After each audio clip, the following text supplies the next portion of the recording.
হ্যাঁ, যখন গাছগুলো তুলি কত যত্ন করে তুলি, আর যখন গাছগুলো উকড়াইয়া ফেলাই কাটতে ফেলাই তখন আর যত্ন না।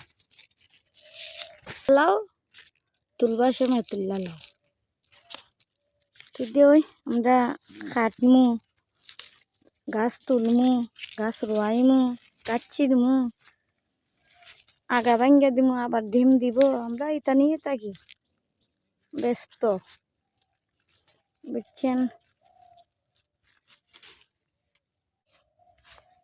এই যে পাতা তুললে লইলাম, দুপুরের আয়োজন, দুপুরের খাবারের মেনু তৈরি করতেছি। আজকে বড় মাছ দিয়া এগুলো ভাগ করবো, আর তোমার কচুর মুড়া আছে, কচুর মুড়া রান্না করব, বুঝছেন? আর হঠাৎ দিন তারপরে বিছা কাটলিম, গাছ গাছ আর রাখবো না। এই যে এই দুটা কুমড়া, এটা তো কুমড়া বিষ রাখছি, আর এই দুটা ফাঁকিয়ে গিয়ে কাটতে লাগবে। আর একটা জিনিস দেখাই, ফুকি শুক্কা কুমড়া, এই দেখছেন কি সুন্দর ফুকিটা শুক্কা হইয়া রয়েছে। আর কত বন্দি লাও তো দেখছেন, বুঝছেন? আমার কাছে হল আফতিবন্দি সব পাইবেন।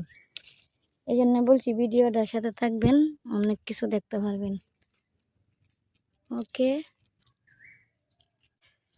যাই হোক, সময়ে সব কিছু। আমার সময়টা কেমনে চলতেছে আমি নিজেও জানি না, সময়টা দ্রুত চলতেছে।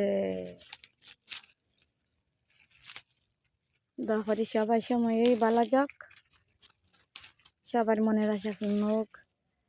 আর দরকার যাতে আমারও মনের আশা, আমার গাছের মনের আশা বিশেষ করে যাতে পূর্ণ হয়। আমি গাছরা যাতে বেশি বেশি যত্ন করতে পারি, গাছটা যাতে বেশি বেশি খাবার দিতে পারি। ওকে, আর যাতে রসুন শাক চকলা ইয়া সবজিগুলো হয়ে পারি, টাটকা সবজি, দেখছেন? যারা গ্রাম শহর তাহারাও সবাই মিস করেন। সমস্যা না, দেখেন দেখতে দেখতে ছাদের মধ্যে কিছু করেন, সবারই কম বেশ স্বাদ আছে, শহরও স্বাদ আছে, স্বাদও করবেন, সমস্যা কোনো সমস্যা নেই। ওই আল্লাহ রে, একটা জিনিস দেখায় সর্বনাশ, দেখছেন নি? ওই আইয়া শশার লুগাইয়া রয়েছে, আমি তো দেখি ওই নাই। ওরে আল্লাহ, এখন একটা শশার লতাইছে, মা মা মা মা, বিশ্বাস করেন বন্ধুরা, আমি একদম দেখি নাই। তখন তো শশার লতাইছে মাছ বিচার নাই দে, যদি এটা যদি জুল্লা না থাকতো তো এটা ফাঁকিয়ে গেল গানে। দেখাম তো, সর্বনাশ, ও মনে গো কত বড় হয়েছে, আমি তো দেখি নাই, এখন এনে দেখছি ভেঙ্গা ফাড়তে, দেখছেন? আল্লাহ দিলে গাছগুলো জুতা হয়, অদ্ভুত অদ্ভুত জিনিস দেখায়, লুগাই লুগাই জিনিস দেখায়, দেখছেন নি? কত সুন্দর। এটা তুললা তো রাখি, নিমন একটু পড়িলে হয়নি তা